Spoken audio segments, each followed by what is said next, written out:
Greetings from Arkansas. We're reading from Luke chapter 23 from the Holman Bible today. Then their whole assembly rose up and brought him before Pilate. They began to accuse him, saying, "We have found this man subverting our nation, opposing payment of taxes to Caesar, and saying that he himself is the Messiah, a king." So Pilate asked him, "Are you the king of the Jews?" He answered him, "You have said it." Then Pilate told the chief priest and the crowd, "I found no grounds for charging this man." But they kept insisting, "He stirs up the people, teaching throughout all Judea, from Galilee where he started, even to here." When Pilate heard this, he asked if the man was a Galilean. Finding that he was under Herod's jurisdiction, he sent him to Herod, who was also in Jerusalem during those days. Herod was very glad to see Jesus. For a long time he had wanted to see him because he had heard about him and was hoping to see some miracle performed. So he kept asking him questions, but Jesus did not answer him. The chief priests and the scribes stood by, vehemently accusing him. Then Herod, with his soldiers, treated him with contempt, mocking him, dressed him in a brilliant robe, and sent him back to Pilate. That very day, Herod and Pilate became friends. Previously, they had been hostile towards each other. Pilate called together the chief priests and leaders and the people and said to them, "You have brought me this man as one who subverts the people. But in fact, after examining him in your presence, I have found no grounds to charge this man with those things you accuse him of. Neither has Herod, because he sent him back to us. Clearly he has done nothing to deserve death. Therefore I will have him whipped and then release him." For according to the festival, he had to release someone to them. Then they all cried out together, "Take this man away! Release Barabbas to us!" He had been thrown in prison for rebellion that had taken place in the city and for murder. Pilate, wanting to release Jesus, addressed them again. But they kept shouting, "Crucify him! Crucify him!" A third time he said to them, "Why? What has this man done wrong? I have found in him no grounds for the death penalty. Therefore I will have him whipped and then release him." But they kept up the pressure, demanding with loud voices that he be crucified, and their voices won out. So Pilate decided to grant their demand and release the one they were asking for, who had been thrown into prison for rebellion and murder, but he handed Jesus over to their will. As they led him away, they seized Simon, a Syrian, who was coming in from the country, and laid the cross on him to carry behind Jesus.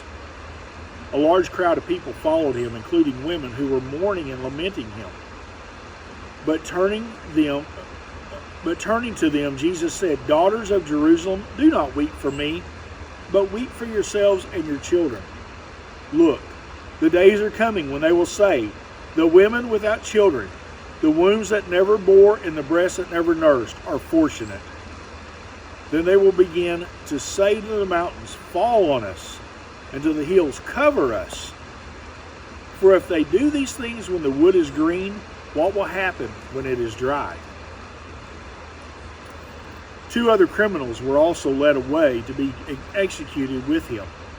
When they arrived at the place called the Skull, they crucified him there, along with the criminals, one on the right and one on the left. Then Jesus said, "Father, forgive them, because they do not know what they are doing." And they divided his clothes and cast lots. The people stood watching, and even the leaders kept scoffing. "He saved others, let him save himself, if this is God's Messiah, the chosen one." The soldiers also mocked him. They came offering him sour wine and said, "If you are the king of the Jews, save yourself." Then one of the criminals hanging there began to yell insults at him. "Aren't you the Messiah? Save yourself and us." But the other answered, rebuking him, "Don't you even fear God? Since you are undergoing the same punishment, why are you pushing justly? Because we're getting back what we deserve for the things we did. But this man has done nothing wrong." Then he said, "Jesus, remember me when you come into your kingdom." And he said to him, "I assure you, today you will be with me in paradise." It was now about noon, and darkness came over the whole land until 3, because the sun's light failed. The curtain of the sanctuary was split down the middle, and Jesus called out with a loud voice, "Father, into your hands I entrust my spirit." Saying this, he breathed his last breath.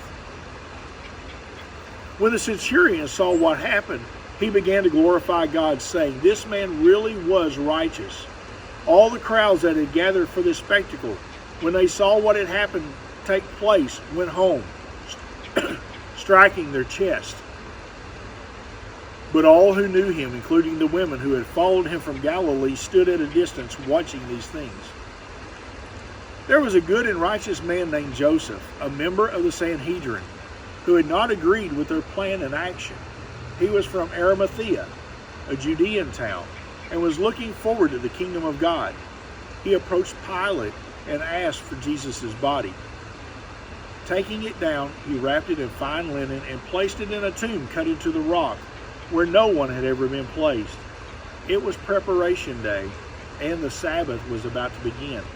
The women who had come with him from Galilee followed along and observed the tomb and how the body was placed. Then they returned and prepared spices and perfumes, and they rested on the Sabbath according to the commandment.